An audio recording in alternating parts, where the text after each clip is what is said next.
Welcome back to the channel, everybody. In today's video, we're going to be jumping back into some Cookie Run Kingdom, and we're going to be answering a question that I get asked a lot since the updated. That is going to be, is Squid Ink worth your investment? So without further ado, let's dive right in.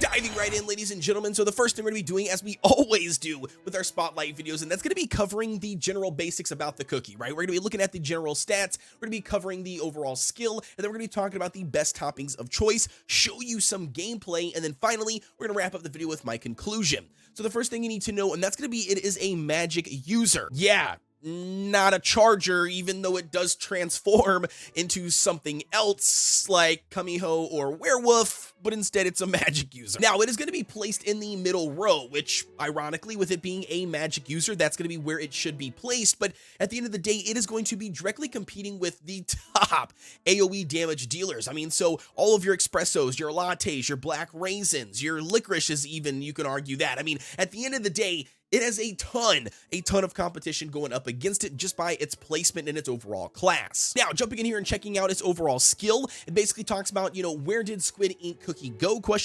And what is this giant squid doing here? And it says the monster is about to make somebody flat as a cookie with a series of rapid slaps dealing area damage. Now, with that being said, what I really find interesting here is that there is nothing else. That's it. All it does is do area damage on the board. It does multiple series of slaps. Each slap does the exact same amount of damage. It does cover the entire board, so the AoE range is very, very nice, but it's a little bit lackluster on the overall additional buffs or anything, of that sort when it comes to the overall skill. Now, officially diving into the overall toppings of choice. And for me personally, I haven't seen hardly any guides out there when it comes to the brand new Squid Ink Cookie. I did a ton of research through the individual Discord communities that I'm a part of for Cookie Run Kingdom. And at the end of the day, Squid Ink, the best toppings of choice from my personal opinion, because it does nothing else but AoE damage, and that's going to be running a full set of searing raspberries, and then obviously specifically targeting those three main important substats, as we always do for most of the cookies, and that's going to be the additional attack for substats, the additional cooldown reduction, and then last but not least, that damage resistance to just allow Squid Ink to survive a little bit longer. Now, one substat that I would say that some people can absolutely argue, and that's going to be the crit percent. Being this is 100% a damage dealing cookie and nothing else, provides no buffs, no supports, no nothing. At the end of the day, running crit percent might not be a bad option as a substat, because all it's going to do is allow those, tentacle slaps to do additional damage when they do proc off a crit. So at the end of the day, you could argue to run that probably over something like damage resistance, just because you don't really need a lot of damage, especially from the middle line, but it is what it is, depending on what content you are serving. Now, officially diving in here to stage 725, I just wanted to give you guys an example of Squid Ink's overall skill. Here's going to be the first example. So he does pop off the individual slaps, pretty much covers the entire board with his AoE damage, and yeah, it's actually quite nice. I'm not going to lie. From me and a cookie that's only level 31. Now, keep in mind, I do have a full set of searing raspberries, and I believe most of them are at plus 12, so that's definitely helping out with the overall damage, but with this only being, Squid Ink doing the damage here for 725 and only at level 31, I think that's pretty dang good. I mean, we do have, PVC here obviously keeping him alive, and we do actually successfully beat stage 725 with just these two cookies alone. So again, like I said, PVC is probably keeping him alive. Overall, I don't think that he can do the stage by himself, because like I said, his skill does not have anything else to it, especially no survivability beyond just doing additional AoE damage. So with that being said, like I said, that's going to be pretty much what you need to know about Squid Ink. I mean, his single target damage is also very, very nice.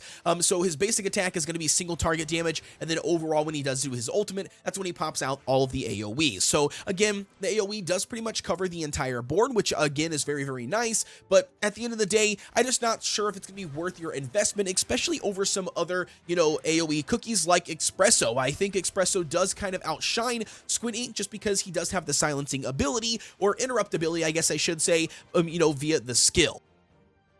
Already now officially diving in here to some arena. Keep in mind, I do only have him currently leveled up until level only 31, so I couldn't really swap out my other cookies if I wanted any chance at all of winning this overall match. But Nevertheless, you can see the damage is quite significant. It does cover the entire board. He's only level 31, so obviously the damage isn't as great as it possibly could be, being at a max level. But at the end of the day, you could definitely utilize him as an AoE damage dealer to add value to your overall PvP arena team. Just keep in mind that, again, he doesn't offer a whole lot to your overall composition. So there you go, ladies and gentlemen. Hopefully that gives you guys a little bit more insight into the brand new Squid Ink Cookie. Now, for my conclusion here to wrap up the overall video, I personally don't think he's going to be worth your investment. And the reason being is because he's just purely lackluster.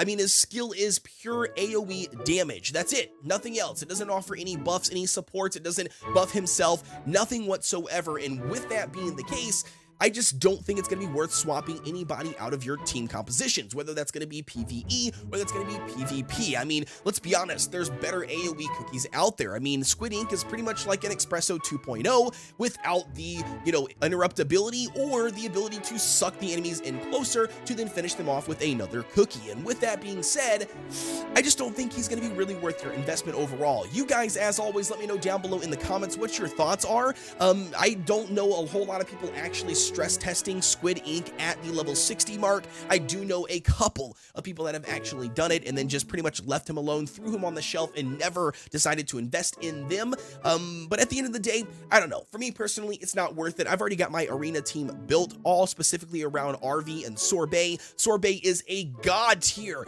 level cookie currently right now. So, hey, we got a tier list video coming for you very, very soon, so stay tuned for that. Make sure you are subscribed to the channel, and thank you very much for hitting that notification bell. It really helps out the channel. And at the end of the day, we do have a Discord link provided down below for you guys to join. We've got over 1,400 Cookie Run Kingdom players alone in there, so maybe you're just looking for a community to hang out with, or you need some help. Nevertheless, we've got you down below in the description for the Discord link. And with that being said, as always, ladies and gentlemen, I will see you guys on the next one.